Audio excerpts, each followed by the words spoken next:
This is Mike, and you're watching Real Black TV, and wow, I've waited 30 years for this opportunity to talk about the film adaptation of Fences. And with us today are the two men who get to play Denzel Washington's son in this new movie, Russell Hornsby and Jovan Adepo. Hey, Pop, can I ask you a question? How come you ain't never liked me? What law is there say I got to like you?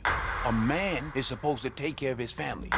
You live in my house, fill your belly with my food, put your behind on my bed because you're my son. Now don't you go through life worrying about whether somebody like you or not. You best be making sure they're doing right by you.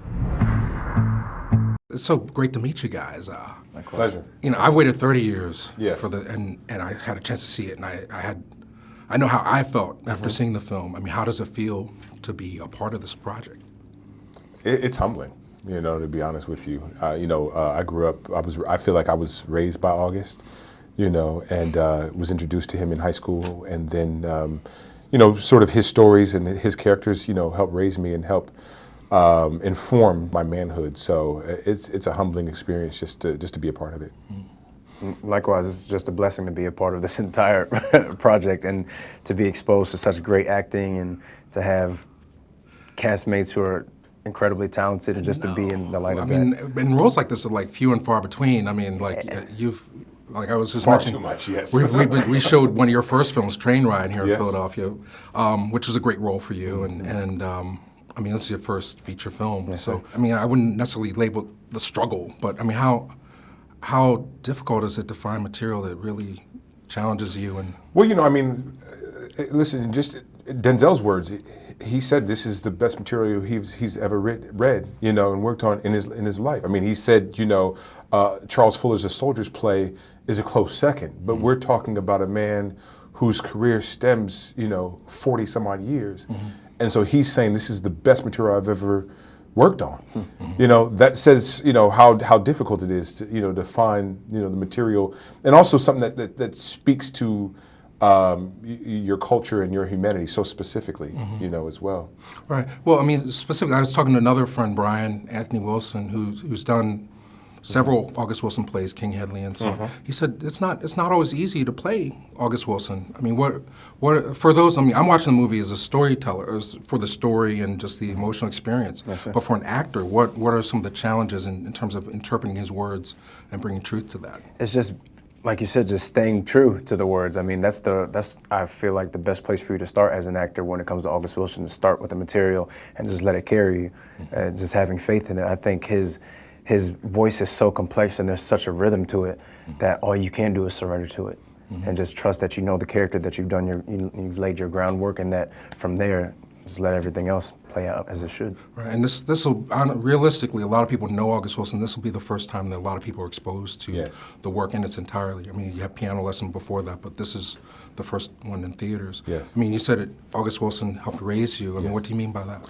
Well, again, it's about taking ownership of who you are. It's about understanding that we have some cultural specificities in our life and that we come from. The type of food we eat, the type of our way of communicating, our way of entertaining each other. Just finding joy in the mundane, in the little things.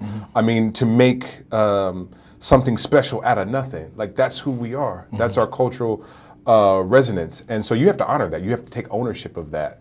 And some people do, and some people don't. I think what August did is he saw these people who were looked at as the least of these, who were looked at as the downtrodden, and he said, no, I'm going to put a magnifying on these people, and I'm going to say that these people matter. These are kings and queens and princes and princesses, in our community, and their stories deserve to be told because they are special, Right. And so when you recognize that, right, and you honor that, there's a wealth of stories, and experiences that can be told and shared, and we lift those people up. Absolutely. August Wilson was a gift, and then having the opportunity to work with Denzel and Viola. What gifts did they give to you in the process of making the film? They just, me personally, they just taught me the significance of being patient and not rushing through the scene. I think in every scene there's a journey that is to be had, and to not look for the end result, just to trust, like I said earlier, just to trust the groundwork and the preparation that you have, and just paying attention to the people who are in the scene with you, for sure. Yeah, and lessons from Denzel and working with him. You know, it is. It's just preparation. I think between both of them, both he and Viola, it is just preparation. You know, and you can tell by how good they are and how present they are in every moment when they come to work every day. You know, and so, you know, there's still a lot for me to learn, and you know, a lot of it for me, you know, in my time is it's all like just unspoken. It's like something that, you know, I can't really quite articulate, but it's there. You know what I mean? And I know that, you know, just the experience itself will carry me in my next job or in, you know, in my next few years of working in this business, and I'll be able to pull something out from my time on Fences and my time with working with Denzel and Viola. Yeah, you're still on the ride. I mean, but you also did the Broadway play. You're the only person new. I mean, what did they do to help adjust you into the family? You guys are playing brothers. I mean, they brought me in from the jump. You know, as soon as we touched down in Pittsburgh, it was like they were completely open to me being there, and they knew, you know, that I was putting a lot of pressure on myself. So they just made sure that, you know, that I was comfortable every day coming into rehearsal and just being ready and just being prepared to go to work. I mean, that's what we're there for, to tell a story and to tribute. Well, you know, I mean, you guys did an amazing job, and I just want people to understand, like, it's a very important film. I mean, it's, you know, it's very rare that we see great film literature, black theater translated to film. This year, we're lucky we have Fences as well as Moonlight. So this is really exciting for me and our viewers, because I think it really also not only signals opportunity to let you see you guys really operate at your highest level, but I think it just opens a door. I just really hope that people see your work and realize what you can do, and create opportunities, create more opportunities for great black films, great storytelling to be told. Well, as long as we support the film, everything else will, you know, will come full circle. So, you know, we put Fences first, we put August first, and everything that comes out of that is all gravy. Thank you. Thank you so much. All right, appreciate it. What you ever give me? Your feet, them bones that pumping hard. You never done nothing but hold me back, afraid I was gonna be better than you. Everything that boy do, he do for you. It's not easy for me to admit that I've been standing in the same place for 18 years. Well, I've been standing with you. I got a life too. Don't you think I had dreams and hopes? What about my life? What about me?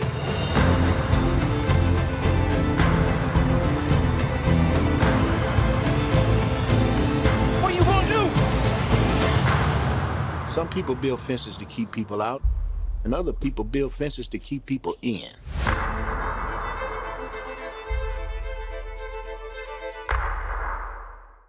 It's wonderful to be back with this film and to tell this story from within, from inside. It is an extraordinary tale of ordinary people. It is not about any white saviors coming in to help us find water in a well. It's about how there is genius everywhere. Tackling that. I think the key word you used is a myth. Things are only real when people make them real. I'm a guy who's now traveling the world, and my movies go internationally because I believe that it could. I think that there's other actors of color that are doing the same things. Now, is there a diversity issue? Of course, but you don't break it down by focusing on the issue. You break it down by promoting the people that are moving in the right way.